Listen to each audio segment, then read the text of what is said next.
Question of the day, how many bikes can you fit in your toaster?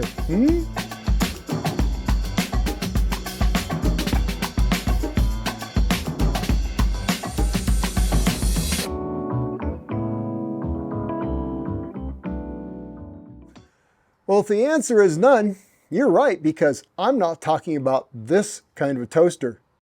I'm talking about the toaster behind me, the one made by the good fellows at AHHA, spelled with 2 H's, because they think it's more fun to say it that way. I like these guys. It's a portable bike rack, bike stand, bike holding thingy. I think it's inventive, it's creative, I think it's rather marvelous. Let's take a look and see, well, just how many bikes can we fit in it and what does and does not fit. Here we go.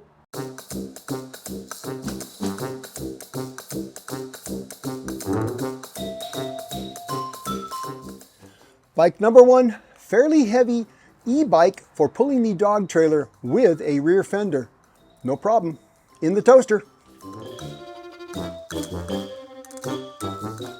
Bike number 2, the dog exercise bike. Do you sense a dog trend here? With a 29 by, it's a 2.1 or so tire on it. In the toaster.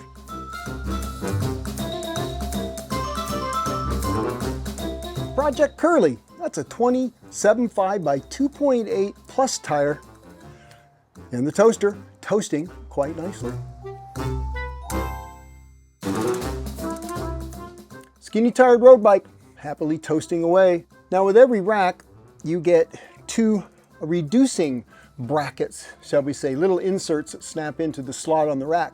So if you're using it for a smaller tired bike, like a road bike, it'll take up some of the slack in that and it won't waggle around as much. And they're removable, and you can order as many as you like to fill up your toaster if you're using skinny tires all the time.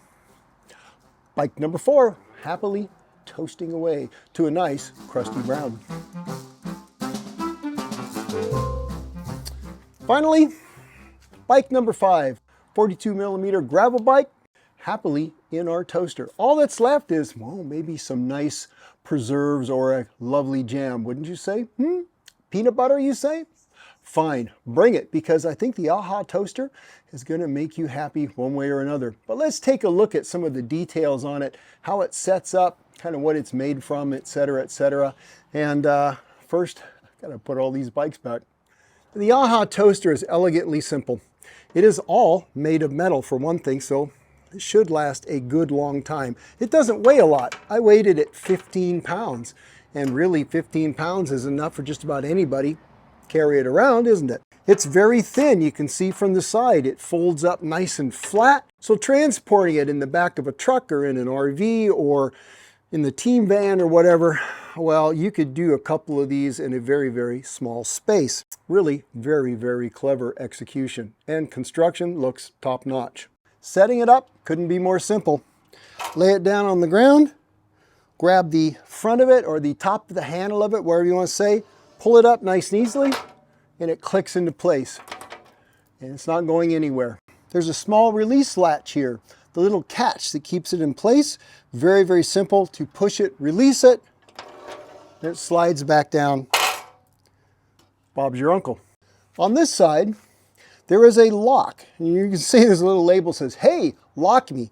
And that'll keep things in place just in case by accident somebody hits this latch and it wants to fold up on itself. Well, with this little lock in place, even if I push the latch now, I can't fold the rack. And to unlock it, you simply just rotate the lock back, push the latch down, and you're free to store it away. A couple things to think about. It has a little pinch point. It says beware, pinch point. There's a little warning label on it. Watch when you're closing this that you don't have your hand all the way around the upright part as you're folding it, because you can get your fingers in between the two. It's not going to chop them off, but it probably isn't going to feel very good.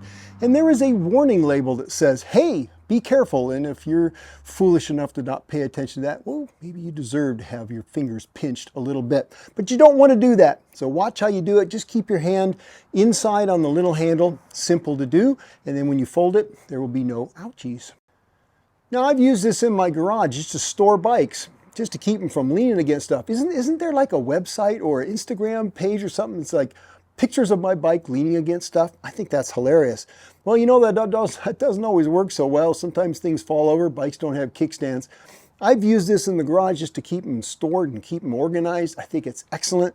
I've also used it just to lube a chain, something simple. It's not a work stand. I wouldn't want to remove my bottom bracket by using the AHHA stand for that. But you just want to lube your chain or check your tire pressure or get your bike set up for the day, put water bottles in it, get your computer and lights on it. Very, very useful instead of leaning it against the side of your front porch like I usually do and, you know, having it potentially fall over. So very, very useful, even if you're not traveling or setting up race teams and things like that, although it would be very good for that too. Is it perfect? I think it's darn near perfect. There is only one change I made to it. I made one little modification. Now you can see it's got little rubber bumpers, little rubber feet that are you know, attached to the rack, so when it's flat and in use, you know, it's not metal laying on the ground.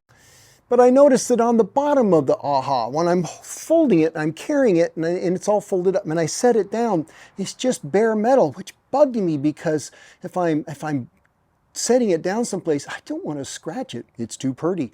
So what I did is I added two little of my own little clear, you can see they're clear plastic, they're not black. Sorry, AHHA, I was out of black ones. Put a little rubber bumpers, I just drilled a tiny hole in the rack, put a little sheet metal screw in there, and I added my own little bumpers. Now you could do it with some double stick tape or some sticky bumpers or something like that if you want to. That would be fine too. Sorry, AHHA, I hope I didn't just void my warranty. I don't recommend necessarily you drill holes in your rack because make sure you don't do it in a place that interferes with the operation of the rack. In this case, it didn't. My point to that was, AHHA, if you could add two more bumpers on the bottom for the little footsies, I think that would make this pretty much perfect. The AHHA rack. That was provided to me, this sample, at no cost because I thought it was amazing. I had met these guys at a press event and they had racks everywhere and all the demo bikes were set up. I said, these things are absolutely brilliant. What are they? And we got a little bit of talking, and then they provided this for me to just to try and use for a while. I wanted to use it for a while. It's been way, way, way too long. I apologize, AHHA. You were very generous providing me the sample at no cost. I'm under no obligation to tell you that it's wonderful if it isn't, but I think it actually is. All right, that's it for now, you guys. Have a great week or weekend. And you know what I always say, go ride your bikes, but if you're not riding them, maybe they should be sitting in an AHHA toaster.